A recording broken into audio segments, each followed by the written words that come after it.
Welcome to the most listened to golf in the world, the Fairways of Life show, on air, online, and around the world, with the most candid interviews, unforgettable stories, taking you beyond the ropes. Here's your host, New York Times best-selling author, Matt Adams. As we welcome you to the PXG Custom Studios, you've never played like this before. What is going on, folks? I am Matt Adams. Pleasure to have your company from wherever you are joining us around the globe. We have an absolutely packed show for you today because there's so much going on in the world of golf, particularly in the game of golf, particularly what's going on. Now we're 1 week into the FedExCup playoffs, and remember how the numbers 30, 50, 70, 100, there are others that are important, but those are the primary ones. 30, of course, to get to the Tour Championship. That's the march that we're on right now, and that's the number we are going to know in less than a week. 50. The 50 was so important. Yes, it defines who is in the event this week.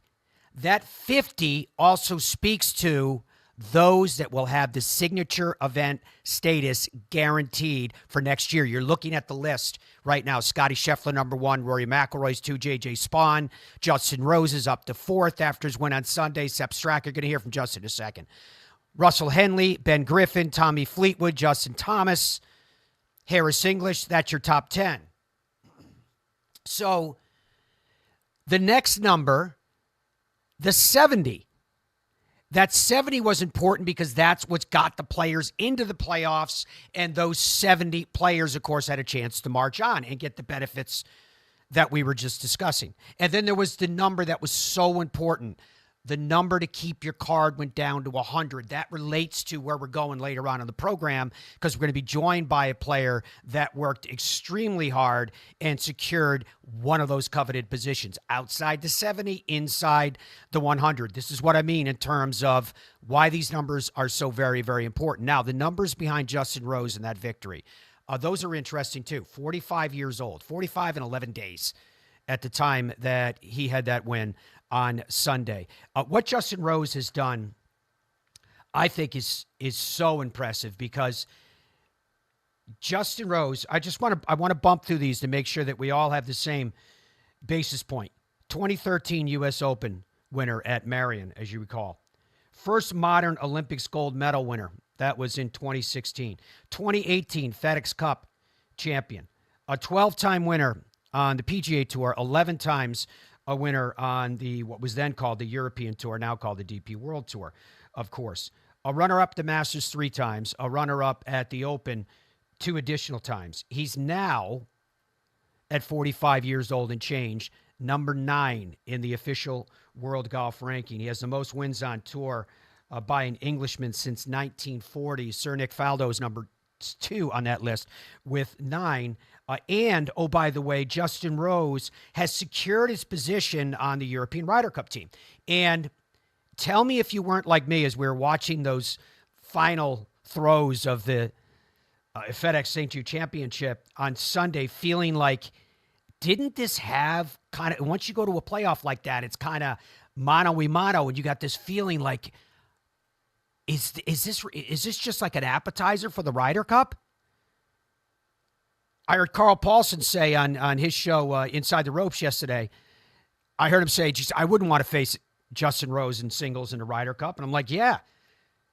So let's start here to try to get some sense. You know, I love doing this, finding nuggets from the players immediately in the wake of their victories that give us perspective that's a little deeper than taking it as a whole.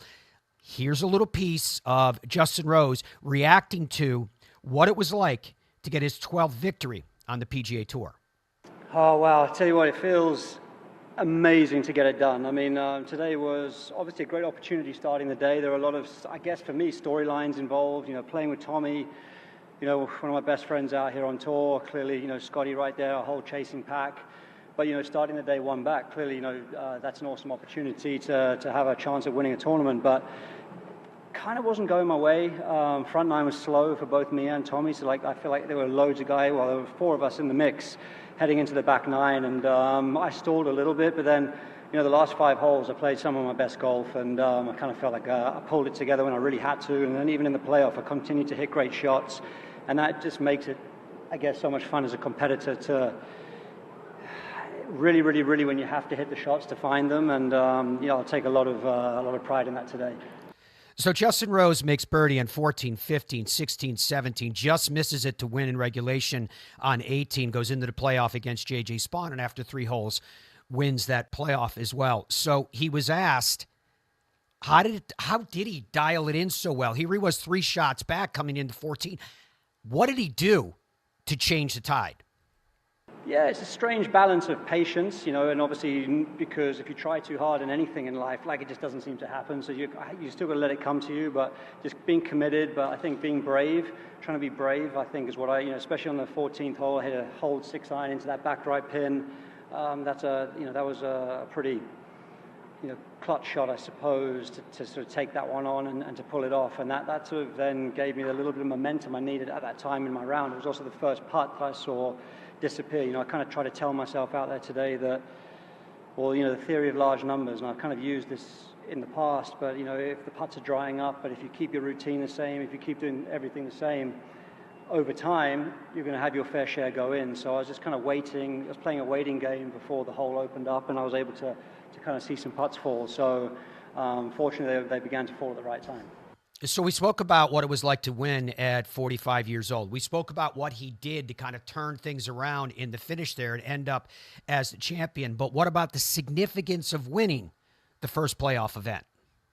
It kind of puts me right back in, the season's race.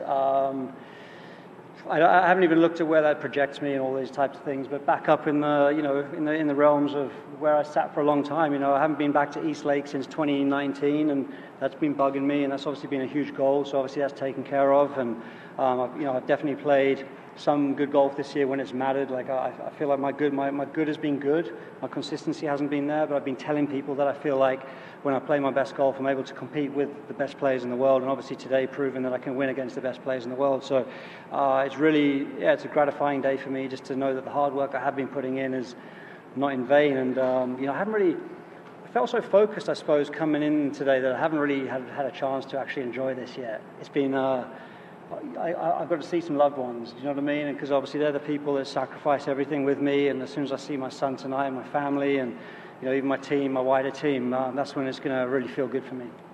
443 starts on the PGA Tour for Justin Rose to get to the point that he wins for the 12th time, again, at 45 years old. When you take that into account, what does that mean to him? Yeah, I mean, there's a lot of sense of pride in that. I think I'm not alone in it. There's been guys that have done it, but there's a pretty short list of guys that are competitive in that 45 to 50 sort of age range. Historically, it was a bit of a waiting room for the Champions Tour. So obviously Phil bucked the trend. He won a major at 51. I feel like that's good motivation. I feel like I still feel like there is that golden summer of my career available to me. That's what I've been pushing for. Moments like getting close at Churn and then obviously getting close to Augusta. They're signals that it's possible. This is another really, really, really important signal that I'm on the right track with my game, and actually maybe even getting a little bit better at the moment. I mean, will I ever be the best player that I was when I was, maybe 2018 number 1 in the world? I don't know, but I don't have to be. I don't think, as long as I can find it, at the key times. And I've been able to do that. I've shown good signs, I think, but winning is winning. Do you know what I mean? And I think proving that to yourself, even though I've come close and I felt good in contention, getting over the line is still difficult. And obviously I've won like twice in 6 years now, but this one felt good. I felt like I had to hit the shots. I had to step up, again and again and again in the playoff. I felt ready for it. I felt calm. I felt collected. And I think that's when you learn most about yourself. So I'm excited about where I'm at 45. And I feel like there's a good bit of runway ahead. Amazing stuff. Pure class from Justin Rose. There's no doubt about that. I am wondering, though, with Tommy Fleetwood finishing tied for 3rd when it was all said and done, I shouldn't say if, but when Tommy breaks through, because he's just knocking on the door too much. Will it be kind of a cathartic moment for everybody? Because wasn't this another week where you in some way, shape, or form felt like, yeah, I was pulling for Tommy Fleetwood to break through and win for the first time on the PGA Tour, but then the way that it all finishes out and how exciting it was and how much fun it was with J.J. Spahn. In his case, that was his third playoff for 2025. Of course, the Players, the Cognizant on Sunday, but for Tommy Fleetwood, it's a question of when he will actually break through and get it done. All right, we have so much to go through on the show for you today. When we come back, I want to continue to dive into these numbers because what took place after the conclusion of the first playoff event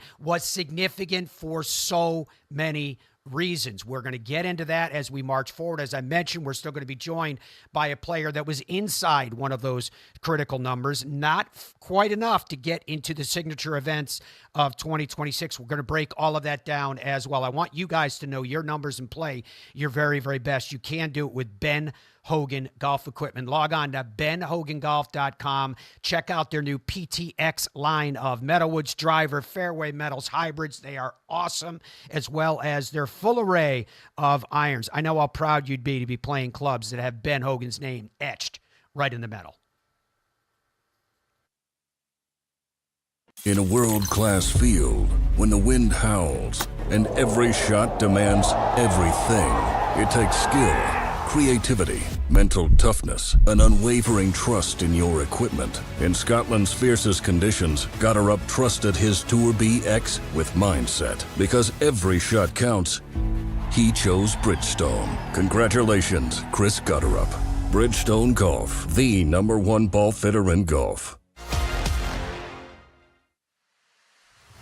FlightScope Mevo Plus is the ultimate indoor and outdoor golf launch monitor and simulator. It gives you the club and ball data you need with the accuracy you demand. Mevo Plus comes with ownership of simulated golf courses for you to play and practice at home. Mevo Plus is an essential golf partner to help you improve and understand your game better. Put more purpose in your practice. To learn more and get your Mevo Plus, shop now at flightscope.com. Golfers today are a different breed. Who? Me? We see the game in a different way. We all have our own style. We swing our own swing. But we have one thing in common. We are all about the details. Introducing the Revel line of grips from Superstroke. With 3 distinct offerings to choose from, the Revel is in the details. Our journey began with a simple yet powerful vision to provide the world with the highest quality Virginia-type peanuts. The Hubbard Peanut Company, where quality and tradition meet to create an unforgettable experience. Visit hubspeanuts.com to explore our full range of products and place your order today.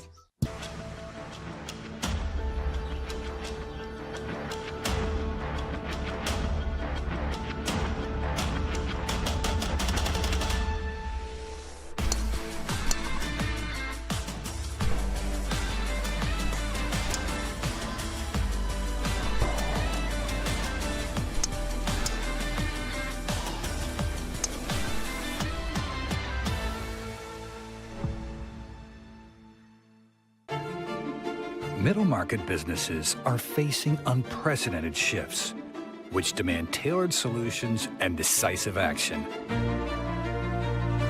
RSM stands as the unwavering leader of the middle market, empowering you to take charge of change and conquer this era of transformation. RSM. Experience the power of being understood.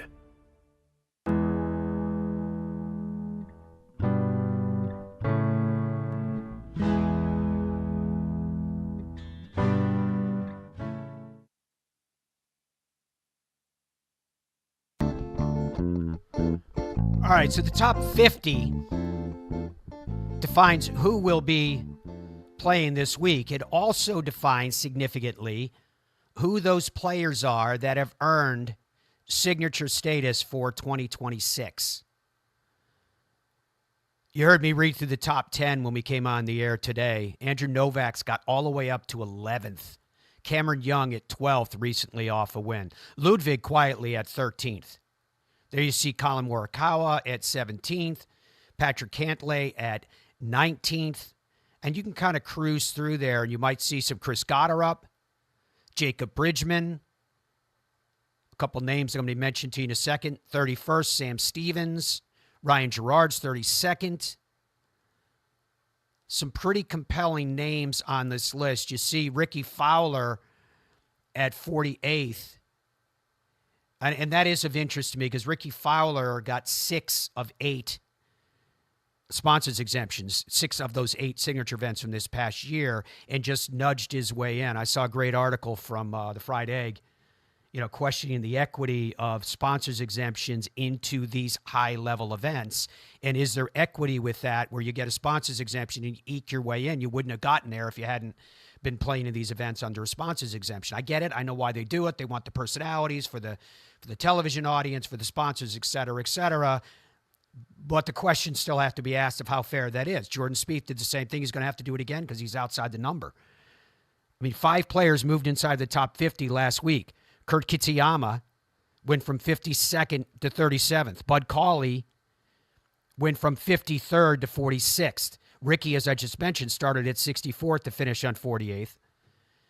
Jonathan Vegas was 56. He's now 49th. JT Poston was 51st to 50th. 5 players moved outside of the 50. Aldrich Potgieter, 43rd to 52nd. Jordan Spieth, as I just mentioned, was 48th. He went to 54th. Jake Knapp was 47th, went to 55th. Wyndham Clark was 49th, finished 56th. Minwoo Lee was 50th and went to 57th. All right, so here's what it means to get into a signature event. You can see it displayed there next to me. Actually, it's on this side. Still have to get used to doing that like a weatherman. Fully exempt for 2026. All 8 signature events exempt into the players. Job security, of course, you make your own schedule, all of that goes along with it. It's fascinating. The conversations can go deep. And where we're going to go in just a moment when we come back is that when I think about what we've just seen, when I think about where we have gotten, how we got to this point, in my reflection, I think I was dead wrong.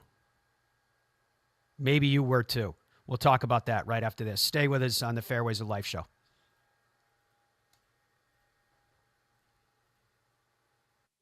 In Ireland, golf is more than just a game. Come and experience our world-famous links courses and our world-famous parkland courses, all set alongside world-famous scenery. And visit our world-famous historic sites. And while you're here, enjoy our world-famous hospitality. Fill your heart with Ireland at ireland.com/golf. Ben Hogan Golf Equipment is back. Established in 1953, we serve golfers who demand excellence of their equipment. Designed by the game's best engineers, forged in the world's best foundries, and built to order in the USA. Don't settle for off-the-rack disappointment. Elevate your game with custom clubs at direct-to-consumer pricing. Exclusively at benhogangolf.com. That's benhogangolf.com. PXG is proud of our nation's heroes, like past and present military, law enforcement, firefighters, EMTs, nurses, and teachers. And it's no secret we give special pricing to all of our hero customers. It's also no secret that times are tough. And in our book, that makes everybody a hero. So now through August 31st, everybody qualifies for special heroes pricing on select clubs. Visit PXG.com now to learn more. PXG, you've never played like this before. Sure, this is golf.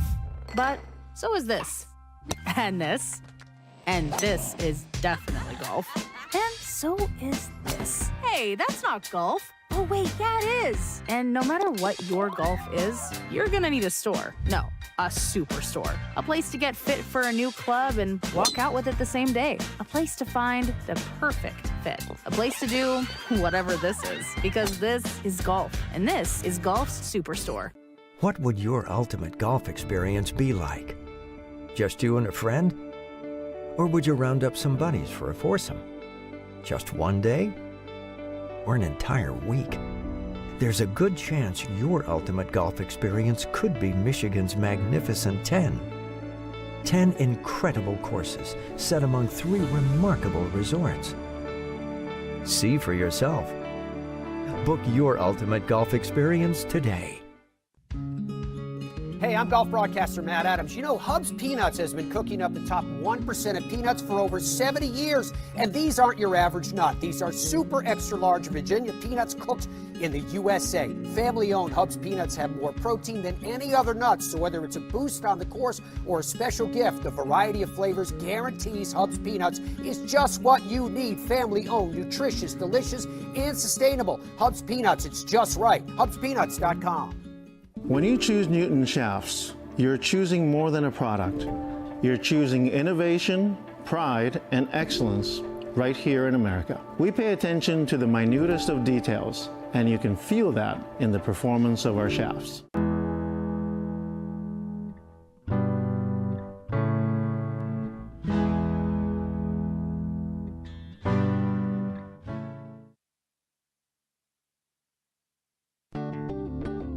PXG Custom Studios. You've never played like this before. Welcome back to the program, folks. Matt Adams here with you. Dom and Andrew are behind the glass. So, when we were going to break, I admitted to you that in retrospect, I was probably dead wrong, and you may have been too. When the signature structure was announced by the PGA Tour, you know, fields of 70 to 80-ish, depending upon different avenues of entry, of 50 that were guaranteed from prior year performance. I didn't like it. And at times, I still struggle with it. I was thinking, why don't you make it like an invitational and make it a 120-player field. Still have a cut. It'll be small cut. You know, say 40 players-ish, but it'll be a cut. And it's in keeping with, you know, golf's tradition, what we're all used to. Basically, you eat what you kill.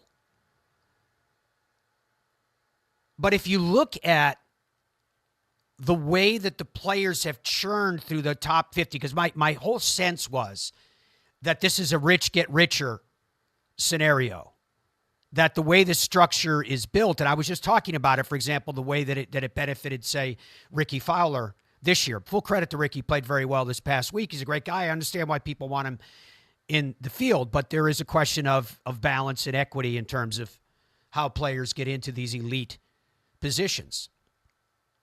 And I was like, yeah, you know, they get extra FedExCup points. Is this a situation where it's going to be a have and have not? Because if you can get into those signature events, you've almost guaranteed yourself the continuance. Well, PGA Tour told us not so much. The PGA Tour initially estimated a turn that was over 40%. They modified that a few months later last year to about 36%. Well, you know what? The turn went to the former, not the latter. And it's fascinating to take a look at these numbers. So here's a top 50 churn on the PGA Tour. This is, if you please, numbers at the end of the 2024 season, or this you please, I was talking about the start of this. J.J. Spawn started 98th. Third, currently. Justin Rose, 55th to 4th. Remember, it's top 50. All these numbers I'm starting with here are people that were outside, some of them way outside. Harris English, 57 to 10th. But look at Andrew Novak, 86 to 11th currently. Maverick McNeely, 53rd to 15th. Nick Taylor, 58th to 22nd. Chris Scotterup, 95th to 26th. Jacob Bridgman, 121st to 27. Look at Ryan Gerard. I can't give you a number in FedExCup points because he was on the Corn Ferry Tour. He's 32nd now. Daniel Berger coming back on the long trail, fighting his way back from 140th to 33rd. Ryan Fox from 106th to 34th. Look at Brian Campbell with what he did. Again, go back to the end of last year, start of this year, Corn Ferry Tour. Got his status through, 39th. Michael Kim, 117th to 42nd. Bud Cauley with his march back, a long march back from that very serious car accident some years ago, 186th to 46th. And there you see Ricky Fowler 108th to 48th. So very, very impressive.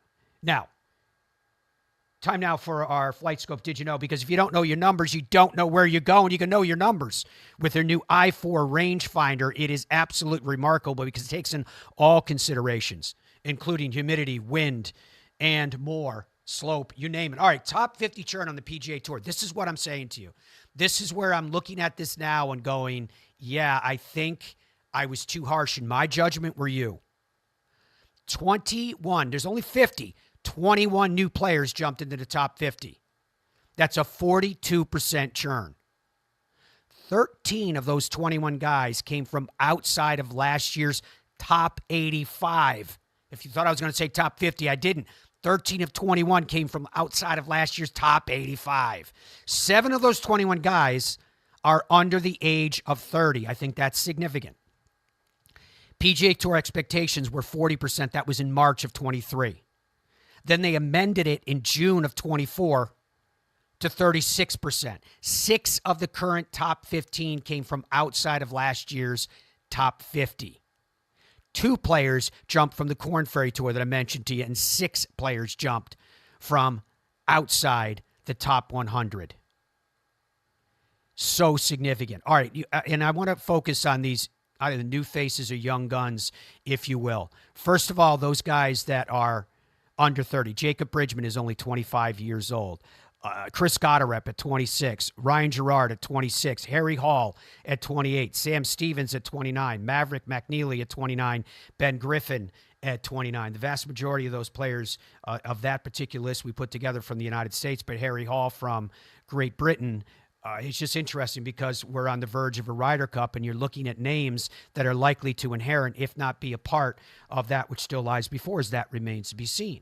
As to these fresh faces, let's focus on a few of these players specifically. First of all, Andrew Novak.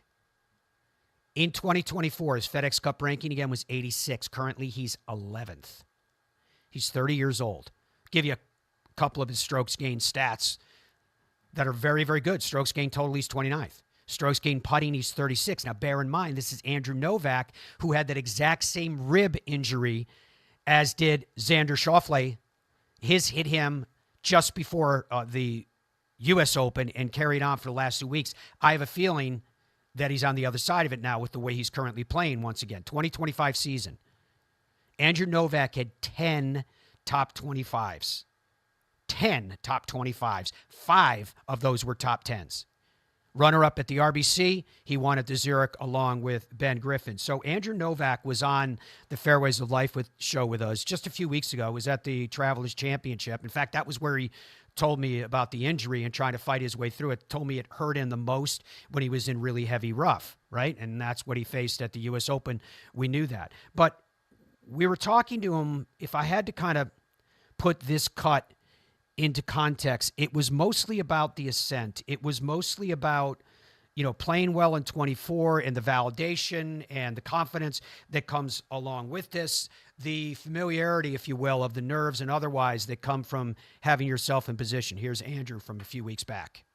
Last year was big for validating to myself that I can play. Mm-hmm. I think statistically, I hit almost every single one of my goals last year, but results wise, I hit almost nothing. It was such a weird year. I think I was 5th on tour in stroke average last year. I was top 25 in total strokes gained. Crazy good year, but I didn't turn it into anything super productive. I made almost all my cuts, which is great. Yeah. But I just never really finished top 10. I had a couple top 10s, but they were all kind of sort of backdoor. They weren't really in contention. And so I think going into last fall, I wanted to make it a point to really try and put myself in contention because I was just kind of sitting there after, I'd missed the playoffs. So I had a month or so before I started playing the fall schedule. Mm-hmm. And I was able to kind of sit down and look at my stats. And I'm like, there's no reason I shouldn't be up there trying to win these golf tournaments. I clearly can play. I truly believe if I can just put myself in that spot as much as possible, I will continue to get better at it. And it will be easier for me going forward when I'm, in those spots. Fascinating stuff from Andrew Novak. So let's go back to that graphic once again, where we're talking about these young guns and what it can mean, these fresh faces on the PGA Tour. And I know we picked out 3 of them, and it was with specific intent, because 2 of them we had a chance to talk to. Jacob Bridgman, 2024 FedEx Cup rankings, 121st. Current ranking, 27th. It's remarkable. He is 25 years old. Strokes gained total, 51st. Note this. Strokes gained putting, he is 10th. 2025 season, 8 top 25s, 5 top 10s. Third place at the Valspar, runner-up at the Cognizant. Good player at very tough golf courses. And when we hear a player's 25, what's the first thing you always think about? Oh, he's got to absolutely crush the golf ball. It's rare when you look at it and you go, 10th in strokes gained putting. Interesting array of skills. And these are players that we're going to get to know better and better and better. That's why we're noting them. Ryan Gerard is one of them. 2024 FedEx Cup rankings. He was on the Korn Ferry Tour in 2024. Current ranking, 32nd. He's 26 years old. Strokes gained total, 51st. Strokes gained approach, 27th. I'm not giving you all. Obviously, I'm just picking a couple of stats here to show you. 2025 season, 9 top 25s, 4 top 10s, a runner-up at the Valspar. He won at the Barracuda. So, at the Valero, I beg your pardon. So, when Ryan was with us just very recently, I asked him about, winning on the PGA Tour, because that's a monitor you're now going to carry for the rest of your life. And he said it was a lifetime goal, but he said it was really interesting. You're about to hear this. Where he said, but there was an emptiness to it. And I loved what he talked about, because it wasn't a lack of gratitude. It wasn't a lack of appreciation of the grind and how he got to where he always wanted to be. It was a hunger that there was something more there, that he wanted more, and he wanted to keep pushing. His comments overall, I thought, were fascinating. Let's hear from Ryan. I worked my entire life to get to the PGA Tour, to give myself a chance to win. And it was really just a dream to be a winner. And the fact that I accomplished that, and that accomplishment, feels so fulfilling, but it also feels so empty. It wasn't exactly what I expected. It was something that was amazing, but just kind of like eats at you a little bit to get the next one, to go out there and make sure that it's not the only one that you get. For someone like me that could just sneak in kind of under the radar and start dead even with Scotty, I mean, it's kind of a perfect year for someone to come in and shake things up. So I have absolutely nothing to lose. And I don't say that in a way that's like, other people do have things to lose, but I shouldn't be here this season. I mean, coming off the Korn Ferry Tour, it's really hard to just keep your card, especially in a year where there's only 100 jobs instead of 125. So the significance of what he was saying there, I thought, came in multiple levels. That first of all, what we already talked about, that emptiness that he was talking to. And I think that when you hear from great champions, I remember Tiger used to say it all the time, where you celebrate for that night and you kind of share it with your team, but then you're right back to the grind again. It's that thirst, it's that hunger that the great ones have. And I love that Ryan was demonstrating to us how important it is to him. You get that win, instead of just, sitting on his laurels, he wants to go out and win again. I think that was really healthy. But the comment that he made with Scotty Scheffler was in reference to the fact that the Tour Championship is changing this year. And that if you get to Eastlake, if you can be one of those 30, you can win the Tour Championship. And his perspective is, which goes beyond just the Tour Championship, is that he's playing with house money. Nobody expected him to be there. I suspect he might have been the only one, because we talked about his confidence in that interview. You can find it on the Fairways of Life YouTube page.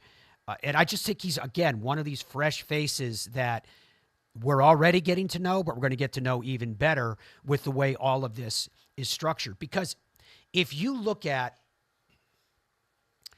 the way that the tour is structured right now, actually the world of golf is structured right now,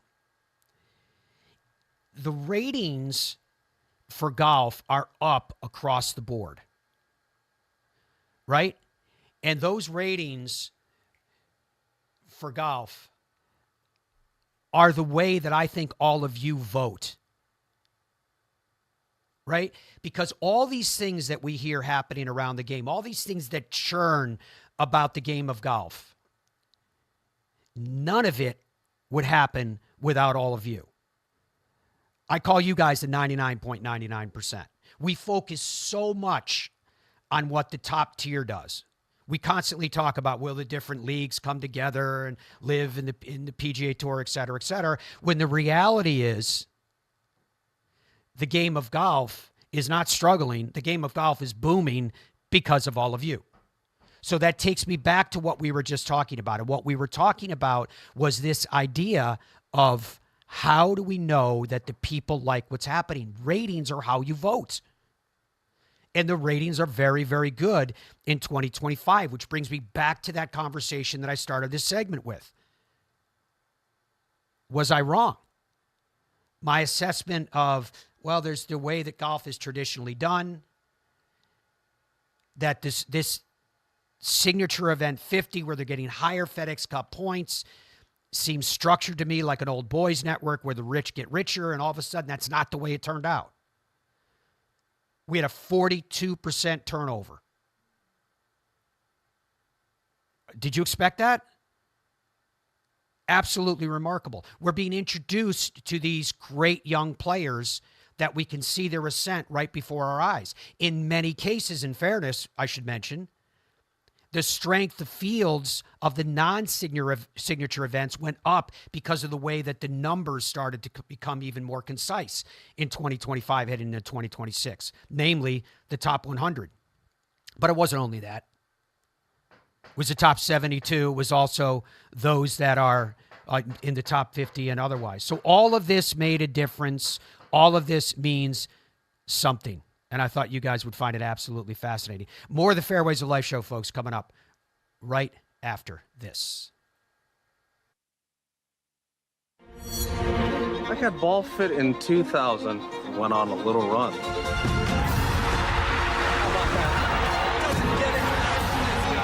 Then Bridgestone fit me again, and I went on another run.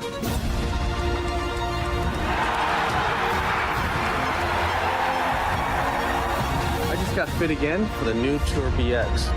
The ball fitting's been helping me. Will it help you?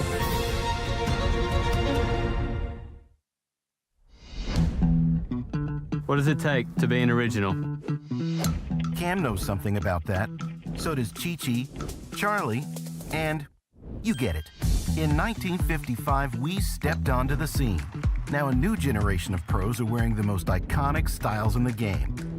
The fit, the feel, the look. It's all an expression of you. Original Penguin. Here for the good times. Golfers today are a different breed. Who? Me? We see the game in a different way. We all have our own styles. We swing our own swing.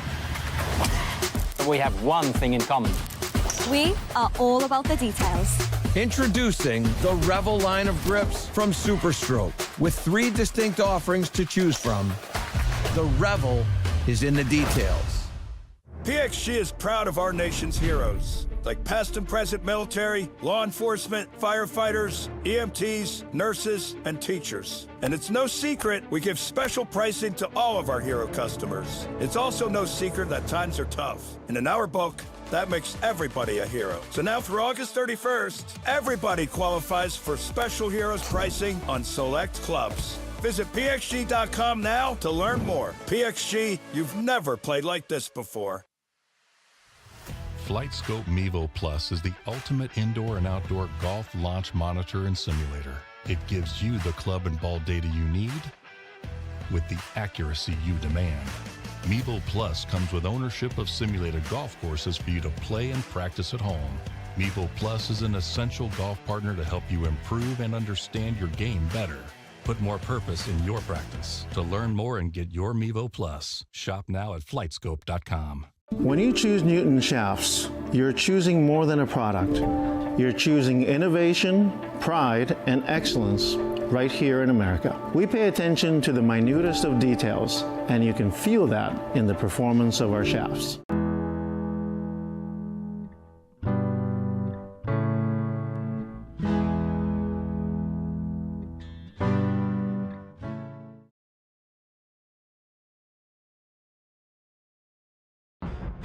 And we welcome you back to the Fairways of Life show from wherever around the globe you're joining us today. I'm looking forward to this week. I'll be part of the team hosting PGA Tour Live's coverage of the BMW. Also, we can catch that coverage right here on Golf Channel and NBC. And we will have the details of that as we move on throughout the course of the week. Moving on will be Mark Hubbard.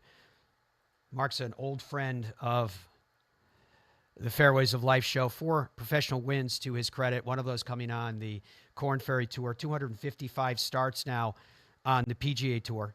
17 career top 10s. 91 Korn Ferry Tour starts in total. 16 career top 10s there. 77th in FedEx Cup standings.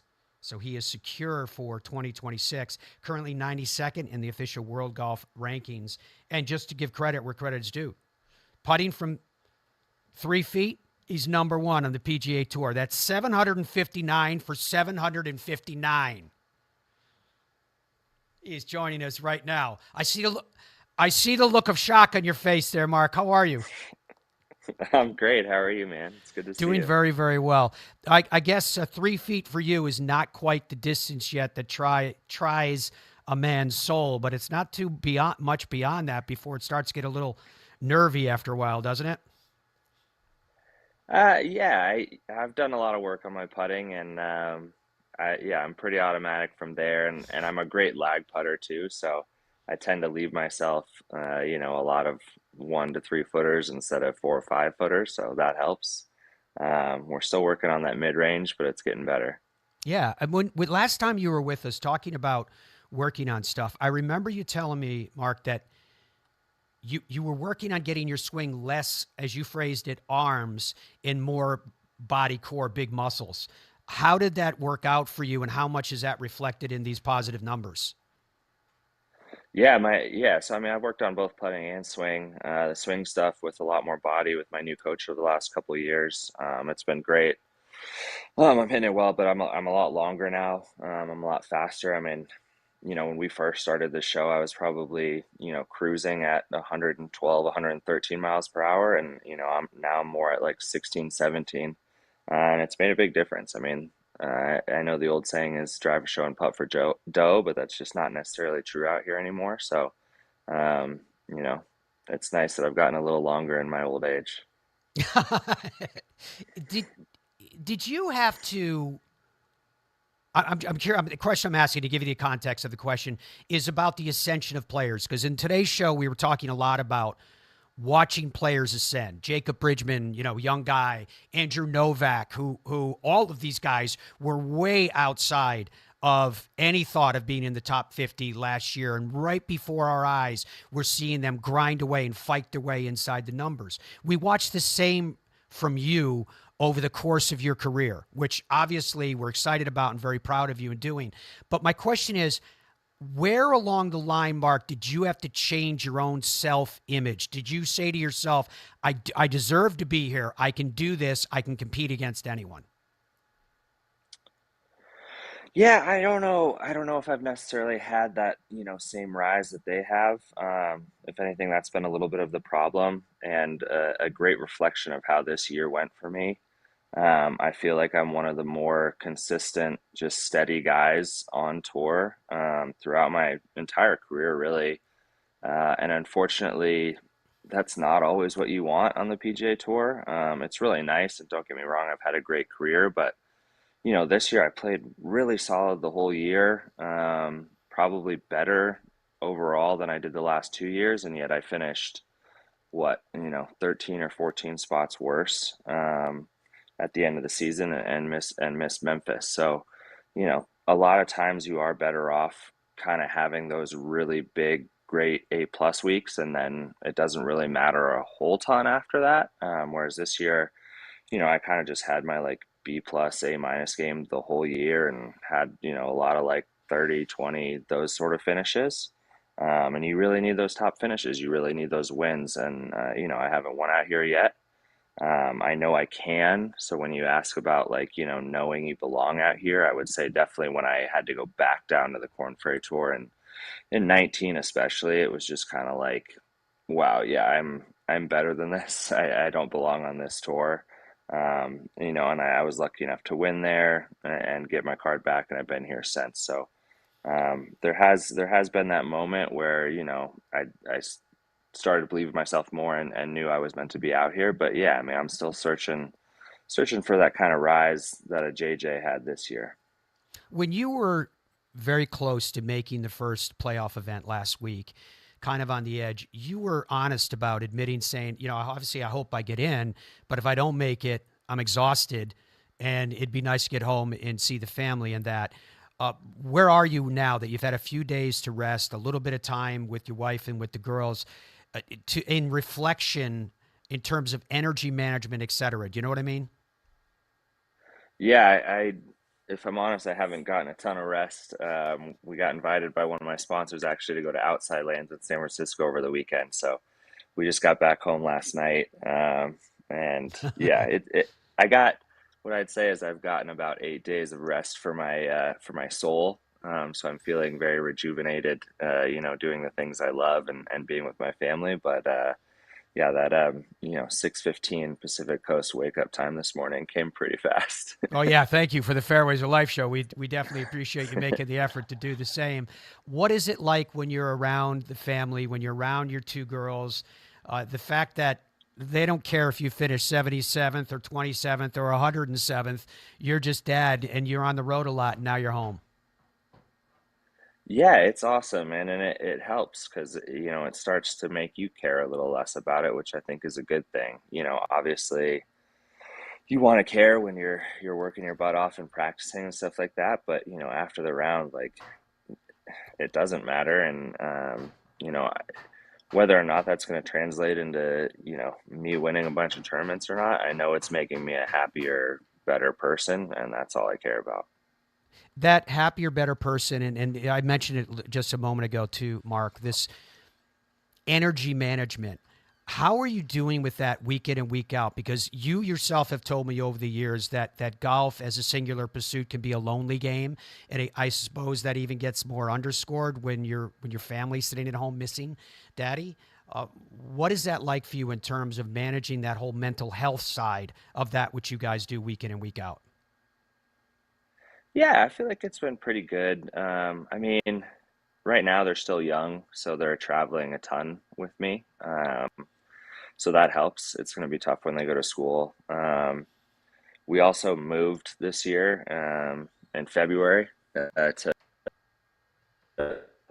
yeah, closer to my own family. It reminds me of where I grew up, so that's kind of been rejuvenating. That's good too. Really? Looks like Mark is breaking up just a little bit on us there, folks. Let's wait for his connection to get just a little bit better there. Mark Hubbard is our guest. As I was mentioning, you could see that his internet was breaking up just a bit. While he is reconnecting, though, I had promised you guys that I was going to get to Tommy Fleetwood's sound today. Didn't get time to do it. This gives us a second to do that while he reconnects. So, Tommy Fleetwood on one more close call on the PGA Tour. I don't know, really. It's I don't know yet. I'm obviously going to be disappointed. I think I said it last time, there's a lot of positives to take, as much as I don't really, or I won't feel like that right now. I'm just going to look at what I feel like I could have done and how close it was. But, we move on. There's another week next week, and I've just got to reflect on today, and obviously keep pushing forward and try and put myself in that position again. Well, as long as they stay with me and stay on my side, then we can all look for the positives. Yeah, I'm lucky with the support that I get, and I have enjoyed. I haven't been in contention much this year, and then Travelers obviously leading, and I felt like it was a great atmosphere, and I enjoyed playing in that atmosphere. And then today again, I get the crowd on my side, and I love their support, and I'm so appreciative of it, and kind of on this journey together here. So you just have to keep all these experiences, and these close calls.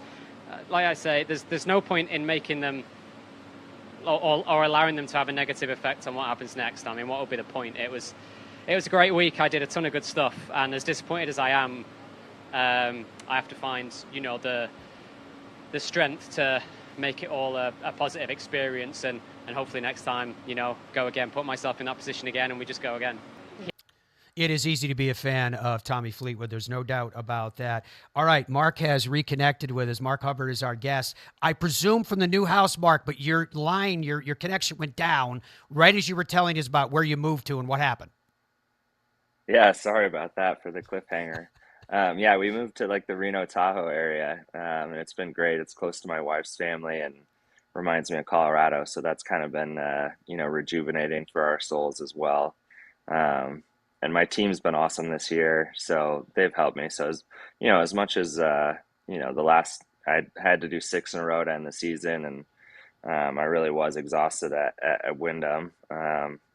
It also I was able to pull through with a pretty special Sunday, so I still had a little left in the tank. And what is your plans playing wise for the next few months? Yeah, so I mean, I finished the regular season 77. I have to be in the top 100 by the end of the fall, which is RSM. So there's 7 events I'm going to go play. Obviously, the finish at Wyndham helped me a ton and took a lot of pressure off, but I still need to play and make a few points to be secure and safe. That being said, I've had a lot of good finishes in the fall, Jackson and Napa especially. I had a 3rd in Bermuda last year, so I really like the fall schedule. I like those courses, and I would probably play most of the events anyways, so not a lot changes for me. And I'm back to reality after an 8-day hiatus, being a little bit of a degenerate. So today's D-Day, and we're going to get back in the gym and get things going and get ready for Napa. You have earned your degenerate status. There's no doubt about that. That was quite a grind that you were on. All right, I always ask you about your sponsors when you're on with us, and I always love to start with Hub's Peanuts because we love them too. Could you talk to us about who you've aligned yourself with? Yeah, I saw them. I saw a little commercial for them on the show. I was super happy that you guys are friends. So he's the best. Marshall's awesome. My bag sponsor is Waste Connections, which has been really fun. They're a trash company. It was awesome at the Waste Management getting to talk a bunch of trash to them, literally, pun intended.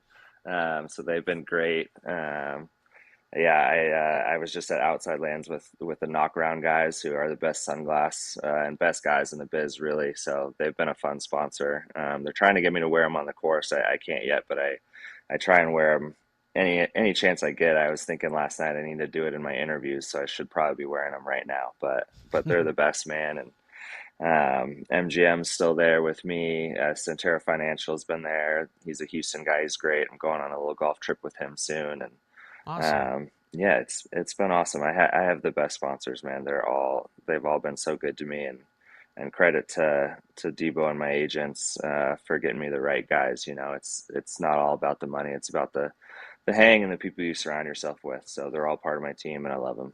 What are your thoughts, Mark, as we wrap up here today? But what are your thoughts in terms of how the numbers have shifted on the PGA Tour? Namely, the 50 is so important now because of the signature events, et cetera, and the 100 from 125 in terms of keeping your card. Yeah, I mean, I'm always of the mindset that I never like taking away playing opportunities. Even from when I got on tour, if you look at the 400th best guy or the 400th world ranked guy in the world right now, like he's 4 times better than he was when I was on tour in 2015. So in the last 10 years, he's gotten 4 times better, but he has about a fourth of the playing opportunity. So that's sad to me because just the game is in such an amazing place. Like, and that's what I think most people don't realize. It's just like how freaking good the guys on the Corn Ferry Tour are. I mean, even the smaller tours, the Mackenzie Tour and all those, like the DP Tour, all that. There's so much good golf. So that is a baseline. Like, I never want to see less spots. I understand why we've had to do the things that we've had to do. Like competition, makes you change and reevaluate. So I don't necessarily mind the going to 100 to make it a little more competitive. I just want that 100 to mean a little more. For me, I never saw the problem with the 120 field invitationals, and making those the signature events. Like, those were always awesome fields and awesome competition and great ratings and what have you. So I never saw the point of getting rid of those and dropping those down 50 spots. And I think it just kind of makes Memphis a little weird where, yeah, you want to make the playoffs, but then it also doesn't mean a ton if you do, because like you still, like, if you finish 70th, you're still going to play most of the fall to try and get into the 51 to 60. So it's just kind of this weird limbo where obviously the 50 is really important. You want to get into the signature events, but then beyond that, it's kind of like it takes some of the, I don't know, just like the pressure of getting the playoffs off, and that's not what you want. You want the playoffs to be as important as ever. So I don't know. It's all probably going to change next year. We seem to be like troubleshooting a lot right now to find that zone, and we need to. So it'll be interesting to see where it goes. But I would love it if you kept your card with 100, you get into the signature events, and that's what the PGA Tour is. Mark, we're out of time, we'll see my where friend. it goes. Thank you. See you, All folks. good. See you.